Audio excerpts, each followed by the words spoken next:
Hello friends, मैं Nikita Singh study rise YouTube channel पर आप सभी का स्वागत करती हूँ और आशा करती हूँ कि आप सभी स्वस्थ होंगे।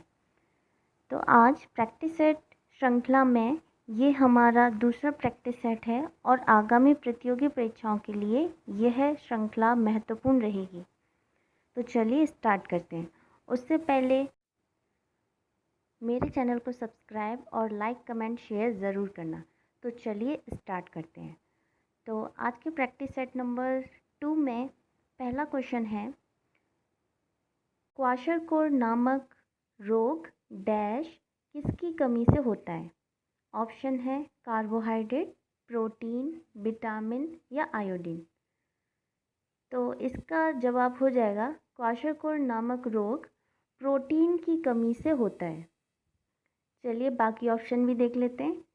तो विटामिन कई प्रकार के होते हैं। तो विटामिन ए की कमी से होता है रतौंधी, विटामिन बी की कमी से होता है बेरीबेरी, विटामिन सी की कमी से होता है स्कर्वी और विटामिन डी की कमी से होता है रिकेट्स, विटामिन ई की कमी से होता है बांझपन और विटामिन के की कमी से रक्त का थक्का ना बनना। और इसमें डी ऑप्शन दिया है आयोडीन, तो इसकी कमी से घेंगा रोग होता है। ठीक है, चलिए नेक्स्ट क्वेश्चन पे चलते हैं। रिएक्टर पैमाने से डैश की तीव्रता नापी जाती है। ऑप्शन है ज्वालामुखी, भूकंप, सुनामी या चक्रवात। तो रिएक्टर पैमाने से भूकंप की तीव्रता नापी जाती है। और अगर पूछा जाए कि इसका यंत्र कौन सा है तो इसको हम बोलते हैं सिस्मोग्राफी, सिस्मोग्राफ यंत्र। ठीक है, चलिए अगले क्वेश्चन पे चलते हैं। वन्य प्राणी सप्ताह प्रतिवर्ष मनाया जाता है। ऑप्शन नवंबर के प्रथम सप्ताह में, अगस्त के प्रथम सप्ताह में, अक्टूबर के प्रथम सप्ताह में या जुलाई के प्रथम सप्ताह में। तो वन्य प्राणी सप्ताह मनाया जाता है अक्टूबर के प्रथम सप्ताह में। ये मनाया जाता है 1 से 7 अक्टूबर तक। ठीक है, चलिए नेक्स्ट क्वेश्चन पे चलते हैं। प्रकाश संश्लेषण की क्रिया में हरे पौधों द्वारा बाहर निकलने वाली गैस है। तो प्रकाश संश्लेषण यानी सूर्य के प्रकाश के द्वारा प्रकाश संश्लेषण होता है, जिसमें पौधे कार्बन डाइऑक्साइड को तो ग्रहण करते हैं और ऑक्सीजन को बाहर निकालते हैं। तो इसमें वही पूछा है कि हरे पौधे द्वारा बाहर निकलने वाली गैस कौन सी है। तो वो है ऑक्सीजन, यानी हरे पौधे ऑक्सीजन बाहर निकालते हैं। चलिए नेक्स्ट पे चलते हैं।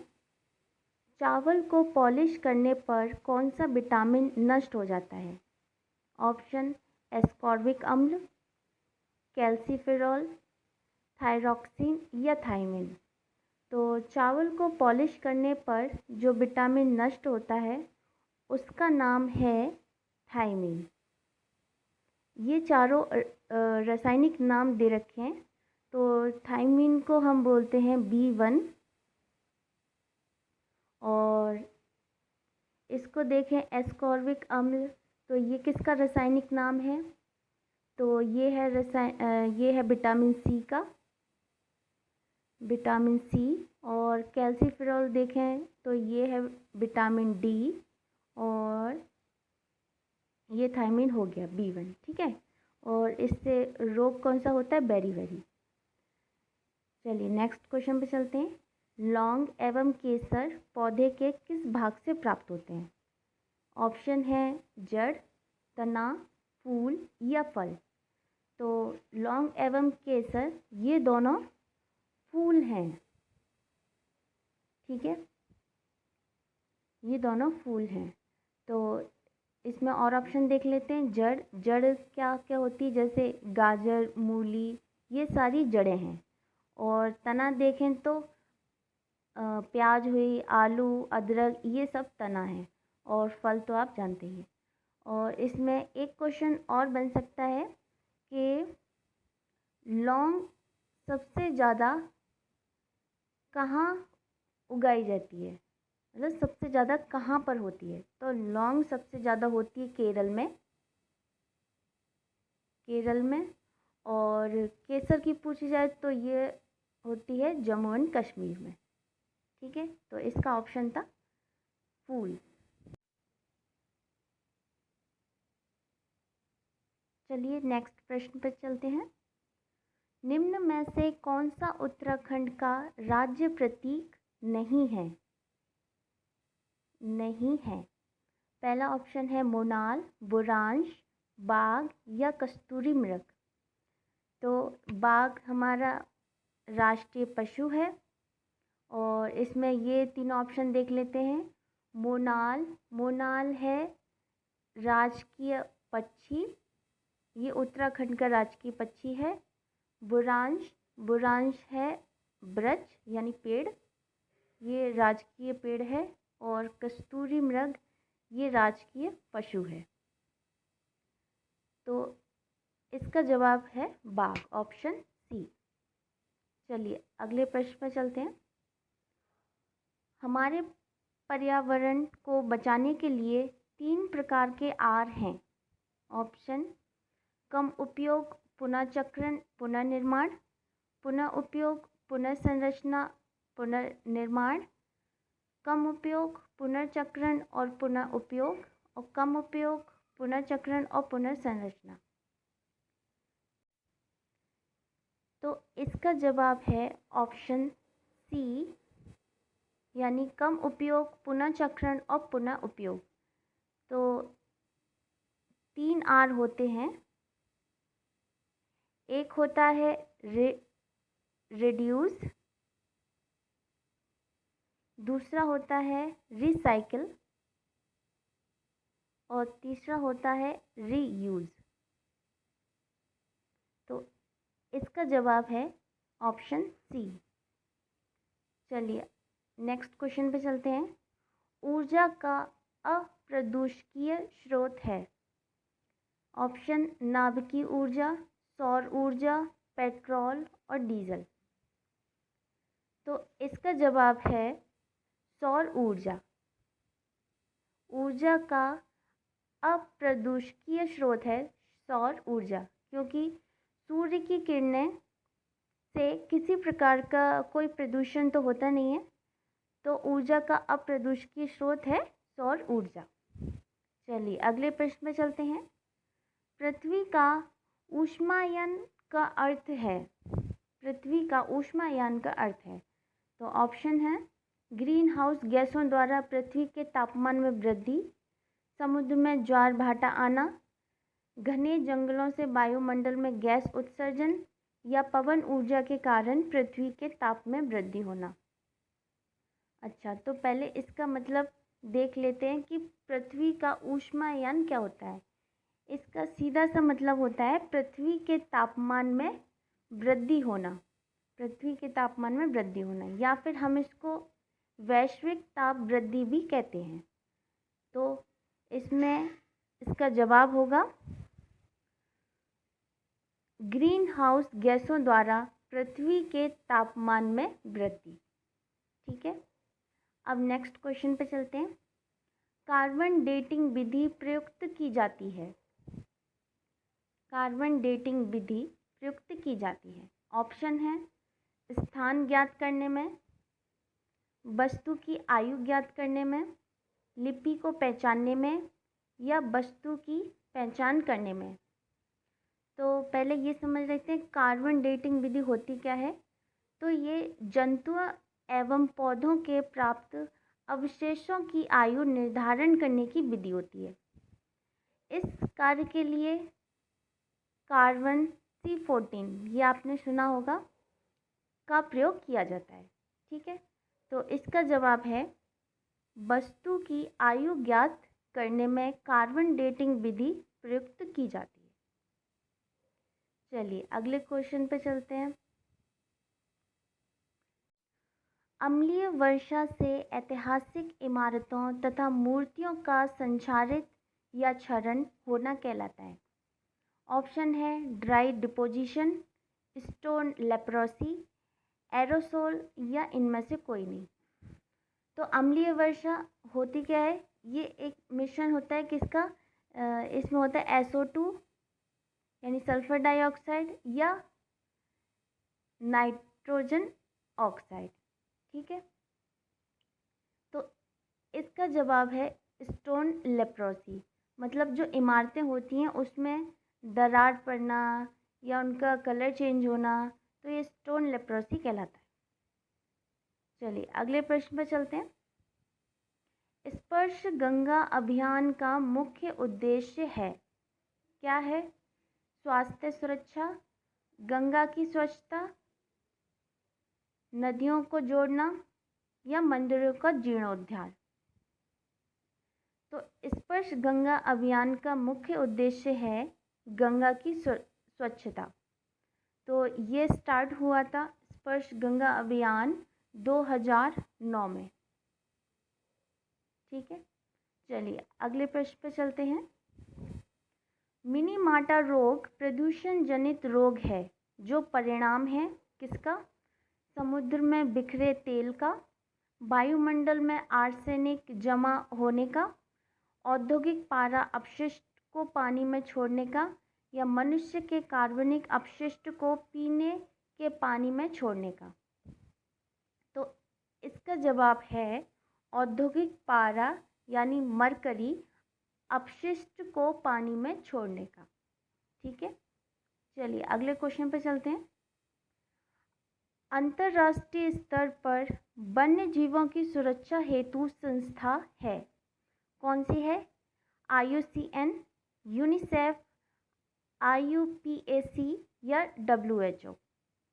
ठीक है, तो इसकी संस्था है, आपने ज़रूर सुनी होगी, जो जीव जंतु जिनकी जनसंख्या कम होती जा रही है, गायब होते जा रहे हैं, तो उसको IUCN red data list book की लिस्ट में उसे शामिल किया जाता है। तो इसका जवाब है वन्य जीवों की सुरक्षा हेतु संस्था है IUCN। अगर इसकी फुल फॉर्म की बात करें तो ये है इंटरनेशनल यूनियन फॉर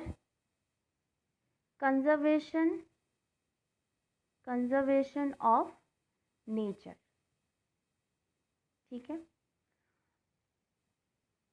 चलिए अच्छा, ये जो बाकी हैं इसकी भी हम फुल फॉर्म देख लेते हैं। तो सेकंड है यूनिसेफ, तो इसकी फुल फॉर्म है यूनाइटेड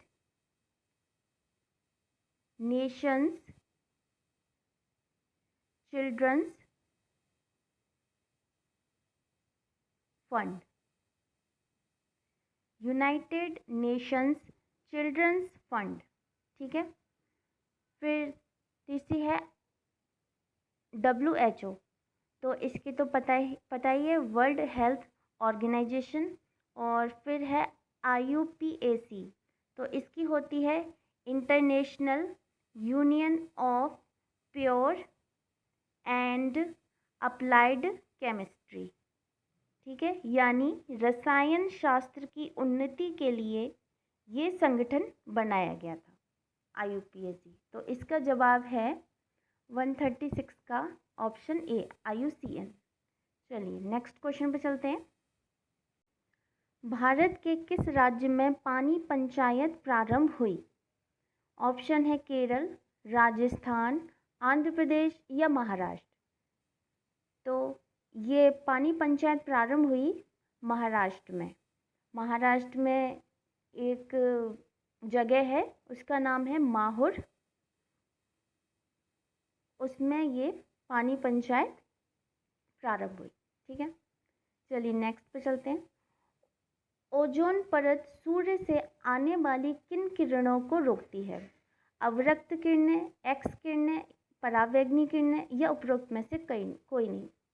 तो ये ओजोन परत सूर्य से आने वाली किरणें कौन सी होती हैं? अल्ट्रावायलेट रेज होती हैं, उसको हम बोलते हैं परावैंगनी किरणें। चलिए अगले प्रश्न पे चलते हैं। संरक्षण या विनाश पुस्तक के लेखक हैं सरला बहन, वंदना शिवा, जिम कॉर्बेट या रस्किन बॉन्ड। तो संरक्षण या विनाश पुस्तक के लेखक हैं सरला बहन। चलिए नेक्स्ट पे चलते हैं। अच्छा, ये पुस्तक किससे संबंधित है? संरक्षण या विनाश, ये पर्यावरण के संरक्षण से संबंधित है। किससे संबंधित है? पर्यावरण के संरक्षण से संबंधित पुस्तक है। ठीक है, नेक्स्ट पे चलते हैं। क्षेत्रफल के आधार पर भारत का सबसे बड़ा राज्य कौन सा है? पहला है उत्तर प्रदेश, राजस्थान, महाराष्ट्र या मध्य प्रदेश। तो क्षेत्रफल के आधार पर भारत का सबसे बड़ा राज्य है राजस्थान, ये प्रथम पर है। अगर द्वितीय पूछ लिया जाए तो मध्य प्रदेश, और अगर थर्ड पूछ लिया जाए तो महाराष्ट्र, और फोर्थ नंबर पे आता है उत्तर प्रदेश। ठीक है, नेक्स्ट पे चलते हैं। 11 जुलाई को मनाया जाता है विश्व स्वास्थ्य दिवस, विश्व जनसंख्या दिवस, अंतर्राष्ट्रीय महिला दिवस या विश्व जल दिवस। तो 11 जुलाई को मनाया जाता है विश्व जनसंख्या दिवस। 11 जुलाई को विश्व जनसंख्या दिवस मनाया जाता है। बाकी दिवस भी देख लेते हैं। विश्व स्वास्थ्य दिवस मनाया जाता है 7 अप्रैल को, और विश्व जल दिवस मनाया जाता है 22 मार्च, और अंतर्राष्ट्रीय महिला दिवस मनाया जाता है 8 मार्च। ठीक है, तो इसका जवाब था 11 जुलाई को मनाया जाता है विश्व जनसंख्या दिवस। चलिए अगले प्रश्न पर चलते हैं। सन 1992 में पर्यावरण सुरक्षा से संबंधित प्रथम पृथ्वी सम्मेलन किस शहर में हुआ था? ऑप्शन है Copenhagen, Rio de Janeiro, Washington या स्टॉकहोम। तो इसका जवाब है रियो डी जेनेरियो। जो पहला सम्मेलन हुआ पर्यावरण से प्रथम पृथ्वी सम्मेलन, वो हुआ था रियो डी जेनेरियो में। ठीक है, नेक्स्ट क्वेश्चन पे चलते हैं। भूमिगत जल स्तर को उसके प्राकृतिक स्तर पर पुनः लाने के लिए निम्न में से कौन सा उपाय सर्वथा उचित है?